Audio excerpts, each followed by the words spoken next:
여러분, 우리는 보이는 것에 마음이 끌립니다.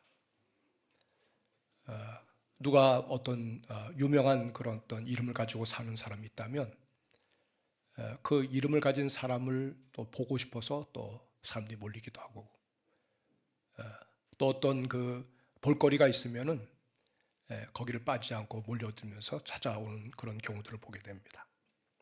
오늘 여기 본문에 보면은 니고데모라고 하는 사람이 등장합니다.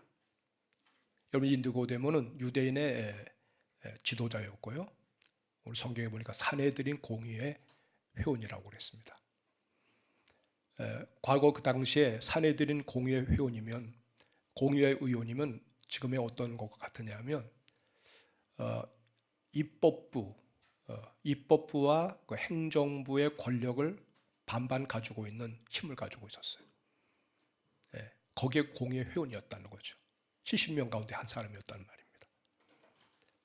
그 사람은 나름대로 지식을 많이 가진 사람이었고, 그 다음에 또 보면 지위도 높잖아요. 고관이에요. 그리고 또 이 사람은 또 나름대로 돈이 많아요.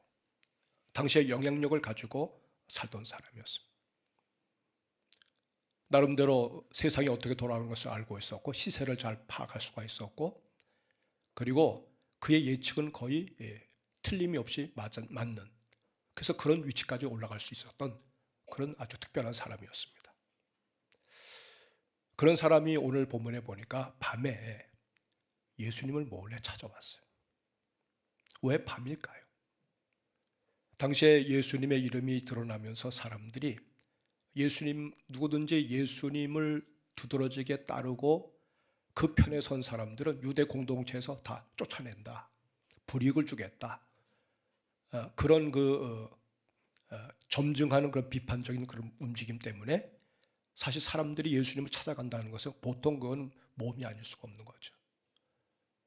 자칫 잘못하면 예수님과 함께 가까이 한다고 하는 소문이 잘못 들려지게 되면 자리도 떨어질 수가 있고, 또 다른 사람들에게 뭔가 비판의 대상이 될 수도 있으니까 나름대로는 약간 두려운 마음에 이 니고데모가 밤에 주님을 찾아왔을 거라고 보는 것이죠. 근데 그가 그러면 왜 찾아왔느냐는 거예요. 오늘 이 사람은 예수님을 만나자마자 어떤 말을 하느냐면 랍비라고 말합니다. 랍비요, 당신은 하나님께로부터 오신 분인 줄 내가 압니다. 하나님께로부터 오지 않았다면 이런 표적을 행할 수가 없습니다. 당신의 행하는 그 능력, 병을 고치고 문둥 환자를 고치고 죽은 자를 살려내고 귀신을 쫓아내고, 때로 자그마한 음식을 가지고도 수만 명이 먹을 수 있을 정도로 기적을 일으키고, 이거 얼마나 대단한 분입니까? 그래서 막 주님을 막 높여주고, 주님께 뭔가 내가 주님을 제대로 봤습니다, 주님 굉장한 분이십니다, 특별합니다 라고 하는 그 말을 하고 싶어서 그렇게 주님께 찾아온 거거든요. 여러분, 주님께서 이 니고데모를 보시면서 그러면 아마 저 같으면 그냥 네가 사람 제대로 잘 봤다, 응? 내가 바로 그런 사람이야, 응? 그러면서 아마 니고데모를 이렇게 격려하고 아마 축복해 줄 것 같은데, 주님의 반응이 싸늘해요. 그래서 예수님께서 뭐라고 얘기하시냐면, 네가 거듭나지 않으면 하나님 나라를 볼 수 없다. 그 다음에 두 번째로, 물과 성령으로 거듭나지 않으면 내가 하나님 나라에 들어갈 수가 없다. 이 얘기를 하고 계시는 거예요. 거듭나지 않으면 하나님 나라에 못 들어간다. 여러분, 이 말이 어떤 의미가 있는 겁니까? 이 니고데모를 주님께서 보실 때 그는 구원받지 못한 상태에 있는 거예요. 하나님 나라와 멀리 있어요. 하나님 나라와는 아무 상관이 없이 사는 인생이었어요. 그러니까 거듭나야 된다는 말씀을 하고 계시는 거예요. 네가 나름대로 나를 보면서 와, 굉장합니다, 굉장합니다, 그게 중요한 것이 아니다. 지금 너의 영적 상태가 거듭나야 된다. 거듭나야 돼. 구원받지 못한 상태에 있다. 이걸 예수님께서 말씀하신 거예요. 여러분, 거듭난다는 것이 무슨 뜻입니까? 거듭난다는 것은 두 가지 뜻이 있어요. 거듭난다는 말은, 거듭이란 말은 이제 두 번. 예. 또 다시란 말이 있어요. 또 하나는 어떤 뜻이 있냐면 위로부터란 말이 있어요. 다시 말하면 너는 다시 태어난다 해야 된다는 거예요. 다시 태어나야 된다. 또 하나는 위로부터 나야 된다. 위로부터 나야 된다. 이게 중요하다라는 말씀을 하고 계시는 거예요. 여러분, 오늘 여기 예수님께서도 그런 말씀하셨어요. 육으로 난 것은 육이요, 영으로 난 것은 영이니라고 말했잖아요. 우리 육으로 한번 다 태어납니다. 다 생일이 있어요. 여러분, 생일을 당하면 굉장히 축하도 받고 또 생일이 있으면 또 나에겐 특별한 날이구나 기념도 하고 그러지 않습니까? 내가 세상에 태어났기 때문에 세상을 보고 있는 거잖아요. 그러나 그것으로 끝나면 안 된다는 거예요. 또다시 태어나야 된다는 거예요. 그래서 영의 출생입니다. 영의 출생. 영으로 다시 태어나야 된다. 마치 어린아이가 태어나지 않으면 세상을 볼 수 없는 것처럼 여러분, 영으로 태어나지 않으면 하나님 나라를 들어갈 수도 없고 볼 수도 없고 구원받을 수 없다는 얘기를 하고 있는 거예요. 이 말을 들은 니고데모가 고개를 젓습니다. 그런 일이 어떻게 일어날 수 있습니까? 늙었다가 다시 부모의 태 속으로 다시 들어갑니까? 하면서 이제 그런 얘기를 하고 있는 거예요. 한 번도 이 부분에 대해서 생각해 보지 못했던 사람이에요. 예수님에 대해서 환호하고, 야, 저분은 병을 고치는 분이야. 저 사람은 굉장한 사람이야. 뭔가 눈에 보이는 다른 어떤 능력을 그가 기대하고 찾아왔을 것 같아요. 근데 예수님이 전혀 다른 말을 하고 계시는 거거든요. 바깥으로 보여주는 그런 어떤 것을 네가 구하지 말고 바로 가장 중요한 것은 내 안에서 일어나는 변화가 있느냐는 거예요. 내 안에서 일어나는 변화 보이지 않습니다. 여러분, 여기 두 가지의 기적이 있는 거예요. 하나는 뭐냐면 보이는 기적입니다. 보이는 기적. 예? 때로 우리가 질병 가운데 있다가 또 나음을 얻습니다. 그래서 때로는 우리가 기도할 때 하나님의 도우심으로 우리가 회복되는 것을 경험하지 않아요? 또 때로는 주님 앞에 부르짖었던 어떤 외적인 문제가 해결을 받습니다. 그건 눈으로 확인되는 거거든요. 눈으로 확인돼요. 와, 그 사람이 그 불치병을 고침받았대. 어떻게 그런 기적이 일어날 수가 있지? 그럼 사람들이 몰려들게 되어 있어요. 저는 가끔 그런 생각을 합니다. 제가 신의 은사 있지 않습니다. 그러나 때로 보면 기도하면 기도가 응답돼서 치유의 역사가 일어나는 경우를 내가 보고 있어요. 그러면 똑같이 내가 누구를 위해서 기도해도 그런 역사가 일어나야 되지 않습니까? 근데 그 주님은 그렇게 안 하셔요. 어떤 사람은 나는 신의 은사가 있다 막 나팔을 불고 광고를 하고 자기 소문을 막 냅니다. 그럼 이제 몰려들잖아요. 몰려들. 와, 능력이 있구나. 막 거기 가면 뭔가 내가 얻을 수 있는 것도 얻을 수가 있겠구나. 예? 그 교회만 가기만 하면 돈을 번대. 예? 하는 사업이 잘 된대. 그럼 그 소문을 듣고 또 사람들이 꾸역꾸역 몰려든단 말이에요. 미국의 어느 교회 목사님이라고 임자도 붙여주고 싶지 않지만 잘 모르는 사람이지만은 그분은 특기가 뭐냐면 그냥 강단에 서가지고 내려가면서 신자들 사이에 쑥 들어가가지고 어이 하면 사람들이 다 넘어져요. 다 넘어져. 어? 그냥 무슨 볏짚 저기 넘어지는 것처럼 다 넘어져요. 그러니까 그것도 뭔가 능력이 나타나는 거 아니겠습니까? 사람들이 왜 거길 모입니까? 거기 가면 쓰러질 수가 있어. 쓰러질 수가 있어. 집에서 쓰러지면 되는데 굳이 거기 가서 쓰러지겠다고 가서 사람들이 몰려드는 거예요. 뭔가가 있다고 생각하는 거예요. 여러분, 이것은 나름대로 능력이고 나름대로 기적이라고 하는 이름도 붙여주지만은 그러나 여러분, 더 중요한 기적이 있다는 거예요. 그게 뭐냐면 눈에 보이지 않는 표적이에요. 여기 오늘 여러분 성경은 요한복음은 표적이라는 말을 쓰는데 기적이라고 하는 것은 하나의 사건이 일어났다는 거죠. 어떤 옛날에 내가 과거에 어떤 사건이 있었어. 근데 그건 기적이었어. 객관적으로 기억하는 거예요. 근데 표적은 뭐냐? 그 기적이 어떤 의미를 띠게 될 때, 의미를 가지게 될 때 그것이 나에게는 표적이 되는 거예요. 내가 그 표적으로 인해서 내가 주님이 어떤 분인지를 내가 만나게 됐다. 그것이 내 인생에 지금도 영향을 끼치고 있다. 그것이 표적이 되는 거예요.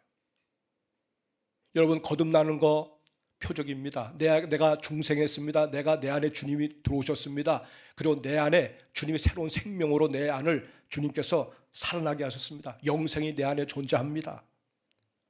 또 예수님을 알아가면서 알게 모르게 내 삶의 변화가 일어납니다. 이거 표적이에요. 표적이에요. 다른 사람들 눈에 띄질 않아요. 보여지지가 않아요. 결과가 보여지죠. 저 사람 삶에 뭐가 변화가 있나 봐. 어떻게 저렇게 달라지지? 뭐가 저 사람을 저렇게 평안하게 만들까? 그 자기 안에 보여지지 않는, 다른 사람에게 보여지지 않는 표적이 내 안에서 역사하고 있다는 증거죠. 사랑하는 여러분, 저는 기적을 부인하지 않습니다. 기적을 저는 때로는 간절히 구할 때도 많아요. 그러나 기적은 목적이 아닙니다. 기적은 수단이에요. 그래서 많은 사람들이 막 몸이 아플 때, 또 하나님의 도우심을 힘입을 때, 그 인생의 좌절을 느꼈는데 죽고 싶은 마음이었는데 그때 뭔가 그 주님으로 말미암아 내가 치유를 받았다고 생각할 때, 그때 그것 때문에 어디로 옮겨옵니까? 예수님 쪽으로 옮겨오는 거예요. 믿음의 눈이 떠지는 겁니다. 그리스도를 알게 됩니다. 주님이 내 인생에 어떤 분인지 전에는 관심이 없었어요. 근데 내게 당한 그 어려움으로 인해서 예수님이 어떤 분인지에 눈을 뜨게 된 거예요. 이게 표적인 거예요. 여러분, 그런 면에서 기적은 하나의 수단이라고 그러면 예수님은 어떤 분입니까? 바로 그 기적이 목적하는, 기적이 결국 우리를 이끌어가는 최종적인 그 목표가 바로 예수님이 되는 것이죠. 하나님께서는 때로 우리가 각자가 만나는 그 문제들을 해결하는 것으로 끝나게 하지 않으시고 그걸로 말미암아 당신의 아들 예수님을 만나게 하시는 분이라는 거예요. 이게 주님께서 최종적으로 원하시는 그 목적이라고 하는 사실이에요. 근데 보면 많은 사람들이 여러분 보여지는 그 기적에서 멈춰버려요. 병을 낳고 난 다음에 내 건강 찾았어. 다시 옛날로 돌아갑니다. 저는 정말 힘들게 살았는데 어떻게 내가 이렇게 이제 하나님의 도우심으로 이렇게 내가 부자가 됐어? 그럼 이제 그때부터는 이제 다른 삶을 사는 거죠. 응답이 오고 그 다음에 그것으로 그냥 주님을 따르는 삶에서 딱 스탑을 해버리는 거예요. 여러분, 이것은 그게 아닌 거예요. 마치 여러분 어린아이들이 장난감 좋아하잖아요. 조그만 아이들이 이제 장난감을 놀기 시작합니다. 그래서 좀 자라면서 더 좋은 장난감, 그리고 또 요즘엔 굉장히 비싸요. 그런 장난감들을 이제 부모가 막 사주죠. 막 부담돼도 막 사주잖아요. 애들이 이쁘니까. 근데 골고 난 다음에 몇 년 지나 보세요. 초등학교 들어간다고 해보세요. 그러면 과거에 자기들이 갖고 놀던, 몇 년 전에 갖고 놀던 것들을 갖고 놀지 않습니다. 그게 눈에 차질 않아요. 시시해 보여요. 신앙도 마찬가지입니다. 처음에는 기적으로 인해서 우리가 눈이 떠졌어요. 근데 이제 자라면 어떻게 됩니까? 그 단계에서 다시 새로운 세계를 보게 되는 거죠. 새로운 세계. 그 새로운 세계에서 가장 중심을 잡고 계시는 분이 누구세요? 예수님이세요. 예수님이세요. 그래서 예수님이 더 좋은 거예요. 예수님을 알아가는 거, 이게 고상하다고 그랬어요. 사도 바울은. 내가 예수님을 알기 위해서 다른 것을 다 배설물로 여긴다고 그랬어요. 지금까지 좋다고 여기는 것들을 다 배설물로 여기고 난 예수를 만나는 일에, 예수님을 보화로 얻는 일에 내 인생을 거기에 했다고 빌립보서에서 그렇게 고백을 하고 있는 거죠.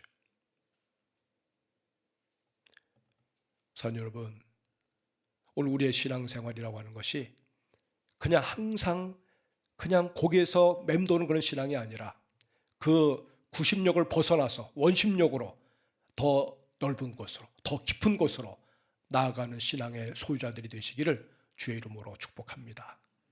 여러분, 우리가 서로 대화하다 보면 알아요. 어떻게 합니까? 대화하면서 여러분 그냥 일상적인 얘기를 나누지만 그러나 곧이어서 예수님이 내 중심의 화제가 대화의 중심이 되고 또 주님을 찬양하고 주님을 노래하고 그리스도가 내 인생 가운데 들어오신 것에 대해서 서로 삶을 나누고, 그러면 여러분 우리가 신앙생활이 이전과는 다르게 좀 더 주님 앞에서 성장하고 성숙해졌다는 것을 보여주는 것이 되는 거 아니겠어요? 만약에 우리가 신자라고 하면서도 예수 얘기하면 막 싫어하고 또 신앙 얘기하면 야 이런 데서 신앙 얘기하지 말라고 그러고, 그래서 신앙생활을 교회 안에서만 가둬놓고 주일에만 가둬놓고 평일날은 그냥 내가 그냥 원하는 대로 만약 산다고 그러면 잘하지 않은 거죠. 잘하지 않은 거죠. 정말 예수를 만난 사람이면 그렇게 살 수가 없는 거죠.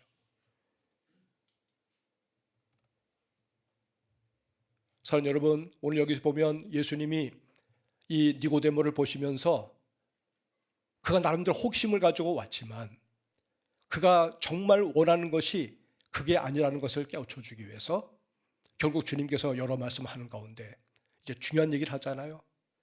네가 중생해야 된다. 구원받아야 된다. 이 구원은 어디서 오느냐? 성령이 하시는 일인데, 그러면 성령이 하시는 일인데 어떻게 이 구원이 오느냐? 이걸 줄 수 있는 사람이 있다. 줄 수 있는 구주가 있다. 그게 누구란 얘기예요? 바로 나다. 그 말, 나다. 네가 그런 어떤 외적인 어떤 것에 네 마음 뺏기지 말고 그것이 중요하다고 생각하지 말고 더 중요한 신앙의 보화인, 그리고 네가 붙잡아야 될 그 주인공인 나를 만나라는 거죠. 나를 바라보라는 거죠. 나를 바라보라. 그래서 우리 예수님이 말씀 가운데 불뱀 사건을 얘기해요. 민수기 저 뒤쪽에 가보면 출애굽 과정이 거의 끝나가는 무렵에 일어난 사건이에요. 이스라엘 백성들이 약속의 땅을 향해서 가던 중에 40여 년을 거의 다 쓰고 이제 막바지 남아있는 그때 뭐 나름대로 아이고 언제 이 광야 생활이 끝나나, 길을 걸어가면서 천막을 치고 걷어오고 하면서 살아가는 삶이 고달팠다는 생각이에요. 또 먹는 것도 넉넉하지 못하고 또 목도 마르고 이거저거 하면서 불평을 합니다. 원망을 합니다. 신앙의 여정이 오래됐다면 우리의 신앙이 어떻게 달라져야 되겠습니까? 초심자 때 우리가 주님을 만난 그 감격을 가지고 기뻐하는 그 모습이 여러분 세월을 살아가면서 언제나 그런 모습이 우리 모습에서 나타난다고 하면 그 건강한 생활입니다. 그 초심 때 가졌던 그 마음들을 많은 사람들이 잃어버립니다. 많은 사람들이 잃어버려요. 그러니까 원망과 불평이 나오는 그 이유가 뭐냐? 그 찬양으로 주님을 인정하는 믿음으로 채워져야 될 그 마음이 세상의 세파에 치들려가지고 그런 것으로 우리 마음이 그냥 다 점령될 때 우리의 삶의 활기를 잃어버리고 주님 없이, 주님을 믿는다고 하지만 주님 없이 살아가는 그런 사람이 될 수가 있다는 거예요. 여러분, 우리 주님도 당신의 백성들이 그냥 주님을 기쁘시게 해드릴 때 우리 주님의 얼굴에 미소가 팍 펴집니다. 기쁨을 이기지 못해가지고 막 어찌할 바를 몰라 합니다. 우리 주님이 목석 같은 분이 아니세요. 당신의 백성들이 주님을 기쁘시게 해드리면 주님이 막 눈물도 흘리세요. 속상하면 속상해서 눈물 흘리시고 기쁘면 기뻐서 눈물 흘리시고 그렇게 반응하시는 주님이세요. 근데 변하지 않는 모습 가지고 살아가는 모습 보면서 주님께서 정말 근심하신 거예요. 그래서 주님이 보호의 손길을 거둡니다. 주님께서 보호의 손길을 거두는 순간에 광야에서 원래부터 숨어서 지내면서 지나가는 자들을 찔르고 그 다음에 물어버렸던 이 불뱀들, 아주 독성이 강한 이 불뱀들이 이제 나타나기 시작합니다. 그래서 골짜기 이쪽에서 저쪽으로 막 날아다녀요. 그리고 그냥 뭐 지나가는 뭐 짐승들 뭐 이러면 그냥 물어버려가지고 물면 그냥 죽습니다. 그 불뱀들이 이스라엘 진영을 덮쳐버리는 거예요. 그냥 물린 자들마다 다 쓰러지고 신음하고 앓고 죽어갑니다. 이런 걸 못 봤어요. 어떻게 이런 불뱀들이 도대체 지금까지 어디 있었나? 주님의 보호 가운데 저들을 든든하게 지켜주시면서 왔기 때문에 없었던 거지, 보이지 않아서 그런 거지, 주의 보호하심이 없다면 얼마든지 우리가 이런 위험에 노출될 수 있다는 것을 저들이 깨닫게 된 거죠. 그래서 살려달라고 그럽니다. 어떻게 구원받을 길이 없냐고 얘기합니다. 하나님께서 모세에게 말합니다. 그 불뱀을 구리로 만들어서 장대에 달아서 세우라. 그리고 바라보는 자는 살리라. 이거였어요. 바라보면 살리라. 여러분, 뱀에게 물렸는데 또 구리뱀 만든 것을 또 쳐다보라고 그러니까 그건 누가 좋아하겠습니까, 여러분? 그리고 또 상식에 맞질 않아요. 처방법에 그런 것이 없어요. 근데 하나님께서 그렇게 말씀하시니까 어떤 사람은 정말 순종합니다. 쳐다봅니다. 치유가 일어납니다. 그래서 죽음에서 다시 살아납니다. 본 사람은 살았단 말이에요. 본 사람. 쳐다본 사람마다 살았어요. 그러나 미련한 짓이다 그러고 상식에도 맞지 않는 일이라고 그러고 그렇게 해서 산다면 그게 말이 되냐고 그러던 사람들은 그 자리에서 다 죽었어요. 여러분, 여기에서 중요한 원리가 있는 거죠. 여기서 믿음이 뭔지를 우리에게 보여주고 있는 거죠. 믿는 사람들에게는 여러분 구원이 되지만은 믿지 않는 사람에게는 그것이 아무 의미가 없어요. 내게 아무런 도움이 안 돼요.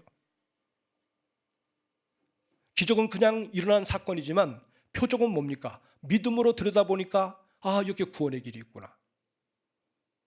그래서 그 기적을 옛날에 구약 백성들이 경험했던 그 기적을 오늘의 나의 신앙의 비밀로 삼는 거예요. 나도 오늘 주님 바라보면 내 인생 가운데 이런 회복이 일어날 수 있겠구나. 주님 바라보면 절망하지 않겠구나. 죽어도 살겠구나. 이것이 믿음으로 내 마음속에 우리의 삶 가운데 와 붙이게 되는 거예요.